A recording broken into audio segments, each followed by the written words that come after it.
트럼프 대통령이 이란과의 협상 과정에서 석유, 가스와 관련된 선물을 받았다고 주장했습니다. 그러면서 협상 상대가 곧 드러날 것이라고 말하기도 했습니다. 또 이란 지도부를 모두 제거해서 이란 정권을 교체했다고 주장했는데요. 국정 지지율은 재집권 뒤 최저치로 떨어졌습니다. 워싱턴 연결합니다. 홍상희 특파원, 트럼프 대통령이 이란과 협상에서 큰 선물을 받았다 이렇게 얘기했는데 어떤 제안인지 나왔습니까? 네, 오늘 오후 백악관에서 열린 신임 국토정보부 장관의 선서식에서 한 말인데요. 지금은 그 선물이 무엇인지 밝힐 수는 없다고 말했습니다. 어제 협상 상대인 이란 측에서 금전적 가치가 큰 선물을 제안했다는 건데 트럼프 대통령의 말을 먼저 들어보시죠. Actually, they gave us a present, and the present arrived today. It was a very big present worth a tremendous amount of money. It wasn't nuclear related. It was oil and gas related. 트럼프 대통령은 올바른 사람들과 상대하고 있다며 협상 대상도 곧 드러날 거라고 말했습니다. 또 이란의 지도부를 모두 제거해 실제로 이란의 정권을 교체한 것이라고 주장하기도 했습니다. 어제에 이어 이란이 핵무기를 보유하지 않겠다고 동의했다고 거듭 강조했는데요. 트럼프 대통령은 협상을 강조하고 있지만 한편으로는 지상전을 대비하고 있다는 분석도 나오고 있습니다. 월스트리트저널은 미 국방부가 3,000명 규모의 육군 정예 공수부대를 중동에 배치할 계획이라고 보도했는데요. 미 육군 긴급 대응부대인 제82 공수사단 전투여단은 24시간 안에 분쟁 지역 어느 곳이나 낙하산으로 투입할 수 있는데 미 당국자들은 이들의 중동 투입 명령이 몇 시간 안에 나올 거라고 말했습니다. 월스트리트저널은 제82 공수사단이 배치되면 호르무즈 해협 개방, 또 고농축 우라늄의 탈취도 가능할 것으로 내다봤습니다. 5,000명 규모의 해병 원정대도 이란 인근 지역으로 현재 이동을 하고 있기 때문에 미국이 지상전에도 대비하고 있다는 분석에 힘이 실리고 있습니다. 트럼프 대통령이 협상과 군사 압박을 병행하고 있는 가운데 로이터 통신의 여론조사 결과 트럼프 대통령의 국정 지지율은 36%로 재집권 뒤 최저치를 기록했습니다. 네, 간밤에 시장의 반응을 보면 트럼프의 말을 별로 신뢰하는 것 같지는 않습니다. 일단은 이란은 미국과의 협상을 공식적으로는 인정하지 않고 있어요. 이란의 구체적인 요구사항도 나왔습니까? 네, 트럼프 대통령은 이미 이란의 핵무기 포기 등 주요 쟁점에서 합의를 했다고 주장을 하고 있지만 이란은 협상 진행에 대해 구체적인 언급을 하고 있지 않습니다. 파키스탄이 중재에 나섰는데 이번 주 파키스탄의 수도 이슬라마드에서 미국과 이란이 직접 만날 가능성도 계속 나오고 있습니다. 유엔은 파키스탄의 중재 제안을 환영했습니다. 들어보시겠습니다. He remains engaged on the issues surrounding the Strait of Hormuz. As any country, any combinations of countries that can help to bring the U.S. and Iran together to lead to an end to this conflict is welcome. 월스트리트저널은 트럼프 대통령의 협상 제안에 대해 이란이 함정 가능성을 우려했다고 보도했는데요. 대면 협상이 이루어지면 유력한 협상 파트너가 모하마드 바게르 갈리바프 이란 의회 의장이 될 것 같은데 이 의장을 암살하기 위한 시도를 미국이 할 수 있다는 겁니다. 이란 당국자들은 또 트럼프 대통령이 발전소 공습을 연기한 건 유가를 낮추기 위한 의도라고 보고 있다고 전했습니다. 로이터 통신은 이란 고위 소식통을 인용해서 미국과 협상이 성사될 경우 이란은 호르무즈 해협 통제권 보장을 요구할 거라고 보도했습니다. 미국의 핵심 요구사항인 탄도미사일 프로그램 제한도 이란으로서는 불가능하다는 입장인데요. 앞서 대화 조건으로 내건 전쟁 피해에 대한 배상, 또 재발 방지, 미군의 군사행동 중단 등도 미국에 제시할 내용으로 알려졌습니다. 네, 이런 상황에서 사우디 빈살만 왕세자가 트럼프 대통령에게 전쟁을 계속하라고 촉구했다는 소식도 들어왔는데 이유가 뭡니까? 네, 빈살만 왕세자는 이번 전쟁을 중동 재편의 기회로 보고 있다는 게 뉴욕타임스의 보도였습니다. 사우디아라비아의 실질적인 지도자인 무함마드 빈살만 왕세자가 최근 일주일 동안 트럼프 대통령에게 종전은 실수다, 이란 발전소와 공격을 해야 한다라고 촉구를 했다는 건데요. 이란에 대한 지상작전으로 에너지 시설을 모두 장악하고 이란 정권도 축출해야 한다고 주장했다는 겁니다. 뉴욕타임스는 빈살만 왕세자는 이란을 장기적인 위협으로 인식을 하고 있고 이란 정권 교체가 이루어져야만 걸프 지역에서의 위협을 완전히 제거할 수 있다고 보고 있다고 전했습니다. 하지만 트럼프 대통령은 빈살만 왕세자에게 유가 상승에 대한 우려를 전한 것으로 알려졌습니다. 트럼프 대통령은 빈살만 왕세자가 전쟁을 독려했냐는 질문에 오늘 즉답을 하지 않고 사우디가 미국과 함께 싸우고 있다고만 말했습니다. 이 발언 들어보시죠. Well, he's a warrior. He does, yeah, he's a warrior. He's fighting with us, by the way. Saudi Arabia has been excellent and 네, 사우디아라비아 정부는 뉴욕타임스의 보도를 부인하고 분쟁의 평화적 해결을 사우디아라비아는 지지해왔다고 밝혔습니다. 지금까지 워싱턴에서 전해드렸습니다. 카타르가 한국을 포함한 주요 수입국과 계약한 액화 천연가스 장기 공급 물량에 대해서 불가항력을 선언했습니다. 이란의 공격을 받아 카타르의 핵심 가스 시설이 크게 파손됐기 때문인데요. 복구엔 최소 3년이 걸릴 걸로 예상했습니다. 김잔디 기자의 보도입니다. 카타르 국영에너지 기업 카타르에너지가 한국과 이탈리아, 벨기에, 중국 등과 체결한 장기 LNG 공급 계약에 대해 불가항력을 공식 선언했습니다. 불가항력은 천재지변이나 전쟁 등 계약 당사자가 통제할 수 없는 외부 요인 때문에 계약 이행이 불가능해질 때 책임을 면제받는 법적 장치입니다. 이번 조치가 나온 것은 지난 18일과 19일 이란의 미사일 공격에 카타르 라스라판 지역의 국가 핵심 가스 시설이 크게 파손됐기 때문입니다. 라스라판은 LNG, 석유화학, 발전, 담수화 관련 시설이 집중된 곳으로 전 세계 LNG 공급량의 약 20%를 차지하는 카타르의 경제 심장입니다. 지난 19일 카타르 에너지는 수출용 LNG 생산 시설 17%가 불탔다며 연간 매출 손실이 200억 달러, 약 30조 원에 달할 것이라고 밝혔습니다. 또 천연가스를 액화하는 주요 설비 2기가 직접 타격을 입어 시설 복구에 최소 3년에서 5년이 걸릴 것으로 예상했습니다. We've said from day one and we've condemned any attack on energy infrastructure in the region as a very dangerous precedent that would have very dangerous repercussions.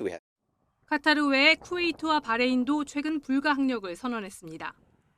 한국은 카타르에서 LNG를 가장 많이 수입하는 나라 중 하나로 장기 계약한 물량은 연간 610만 톤입니다. 우리나라가 카타르에서 수입하는 물량은 전체 수입량의 15% 정도.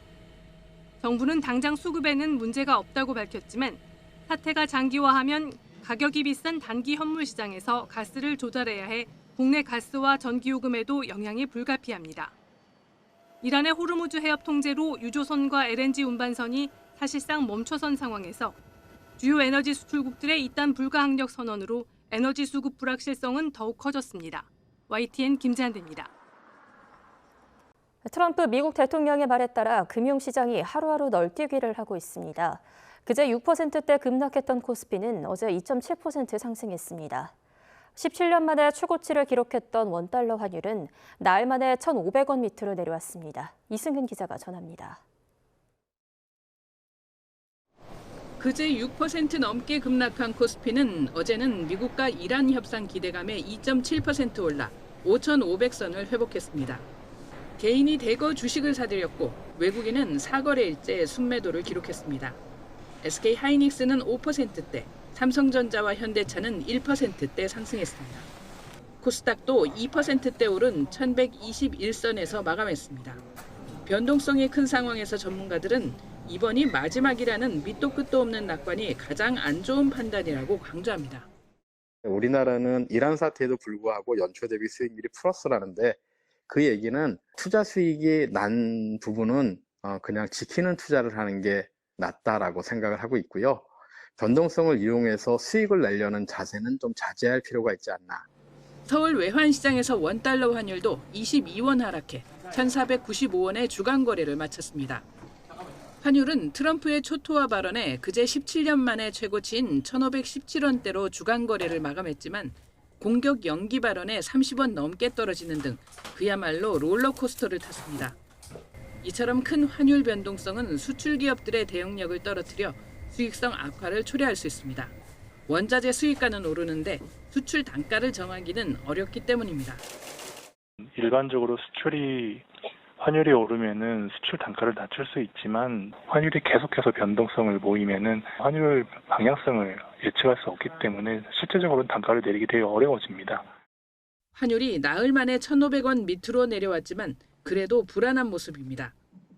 우리나라에 직접적으로 영향을 미치는 두바이유 가격은 1배럴에 160달러를 넘어 100달러 안팎으로 움직이는 브렌트유나 WTI보다 훨씬 비싼 현실이 반영됐습니다. 두바이유 가격은 전쟁이 끝나더라도 상당 기간 비쌀 수밖에 없을 것으로 전망됩니다. YTN 이승은입니다. 중동 사태로 나프타 수급에 차질이 빚어지면서 전남 여수 국가산업단지의 공장들이 잇따라 가동을 중단하고 있습니다. 연쇄 셧다운 우려가 커지면서 지역 상권에도 침체의 그림자가 짙어지고 있습니다. 오선열 기자입니다. 국내 최대 석유화학 업체들이 모인 여수 국가산업단지입니다. LG화학 여수공장은 중동 사태 여파로 연간 80만 톤의 에틸렌을 생산하는 이 공장의 가동을 중단했습니다. 납사 수급 상황 봐가면서 가동률을 조금씩 조정할 거거든요. 네, 그러면서 1공장은 계속 좀 돌리는 걸로. 에틸렌을 만드는 국내 나프타 재고는 2에서 3주 분량으로 알려진 가운데 다른 기업들도 생산 조정에 나섰습니다. 여천 NCC는 고객사의 공급 불가 항력을 선언했고 롯데케미칼 여수공장도 정기 보수 일정을 앞당겨 오는 27일부터 시설 가동을 중단합니다. 공장 가동 중단이 잇따르면서 협력업체를 비롯해 지역사회 고용 불안도 커지고 있습니다. 지금은 많이 줄어드니까 50%대 이하로는 안 돼요. 그래서 이제 더 이상 이제 추가 감사는 좀 없었으면 하고. 일감이 줄면서 산업단지 주변 상권도 직격탄을 맞았습니다. 식당 곳곳에 임대 안내판이 붙었고 그나마 문을 연 식당도 매출이 뚝 떨어졌습니다. 우리는 공단이 죽으면 우리 같은 사람들은 먹고 살 길이 없어요. 작업복 입으신 분들이 없으니까 여수 경기 자체가 비전이 없어요. 어느덧 4주째에 접어든 중동전쟁. 국내 석유화학 업계의 설비가 멈춰서는 연쇄 셧다운 우려가 커지면서 지역 경제도 휘청이고 있습니다. YTN 오선일입니다. 22대 국회 후반기 원구성 협상을 두고 여야의 상임위 쟁탈전이 일찌감치 가열되고 있습니다. 민주당은 상임위원장을 독식하겠다고 밝혔는데 국민의힘은 법사위원장 탈환을 노리고 있습니다. 여야의 쟁법을 박정윤 기자가 정리했습니다. 민주당 추미애 의원이 경기지사에 출마하며 국회 법제사법위원장이 공석이 되자 국민의힘은 관례대로 제1야당에 넘겨라 다시 압박에 나섰습니다. 국회의장은 제1당이, 법사위원장은 제2당이 맡아온 건 참여정부 시절 만들어진 전통이라며 노무현 정신을 소환했습니다. 특히 전날 노 전 대통령 묘역에서 눈물 지은 민주당 정청래 대표를 콕 집어 이렇게 저격했습니다. 필요할 때만 노무현 대통령을 소환하며 악의의 눈물을 흘리고 뒤돌아서서는 민주주의를 배신하는 나쁜 정치를 중단하기 바랍니다. 민주당이 상임위원장을 싹쓸이하겠다고 거듭 경고하는 것에도 노무현을 거슬러 87년 민주화 정신에 침을 뱉는 행위라고 강도 높게 비판했습니다. 민주화 운동 경력을 상징 자산으로 삼던 민주당이 말로는 민주를 외치고 행동은 독재로 치닫고 있습니다. 반면 민주당은 입법전쟁, 속도전을 멈출 생각이 없습니다. 연일 최고치를 갈아치우는 대통령 국정 지지도에 힘입어 입법 뒷받침을 약속한 건데 국민의힘을 향해 발목 잡기나 멈추라고 일침을 날렸습니다. 속도감 있는 입법으로 이재명 정부의 국정 운영을 강력하게 뒷받침하겠습니다. 지금 당장 무책임한 국정 발목 잡기를 그만두시기를 바랍니다. 최근 이재명 대통령이 국무회의에서 야당이 위원장을 맡은 정무위 입법지원을 공공연히 문제 삼은 만큼 18개 상임위원장을 다 가져와 일종의 책임 정치를 하겠다는 구상도 점점 뚜렷해지는 분위기입니다. 정쟁의 도구로만 사용하는 이들에게 또다시 권한을 부여하고 맡기는 것 또한 국민에 대한 배신입니다. 다만 이런 초강수가 민주당 내부 선거용이라는 눈총도 있습니다. 지방선거 직전에 열리는 국회의장과 원내대표 선거, 나아가 당권을 좌우할 8월 전당대회까지 염두에 뒀다는 겁니다. 상임위원장을 안기는 일종의 선물을 통해 의원들 표심을 공략하고 동시에 야당과 타협하지 않는 선명한 모습으로 권리당원의 지지까지 노린다는 설명입니다. 원구성 협상까지 2달 넘게 남은 만큼 아직은 대야 압박용 성격이 커 보이지만 이번 지방선거 표심에 따라 민주당이 실제 행동에 나설 거란 관측도 나옵니다. YTN 박정현입니다. 국제 마약왕 박광렬이 국내로 송환됐기 때문에 그 상황을 좀 확인해보고 오겠습니다. 일단 지금 인천공항으로 들어오고 있는 모습으로 보이는데요. 현장을 연결해서 확인해보겠습니다.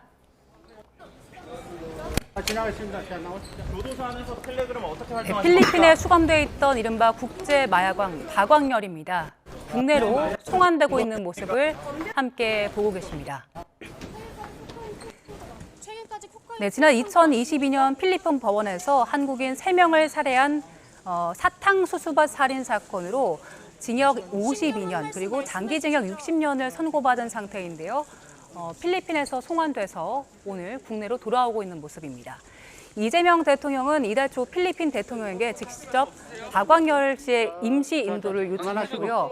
법무부, 외교부, 또 국정원, 검찰청, 경찰청이 필리핀 당국과 송환 절차에 협의를 해서 이렇게 송환을 하고 있는 겁니다. 박 씨는 앞으로 그 경기 북부경찰청에서 마약 혐의와 관련된 수사를 받게 될 걸로 보입니다.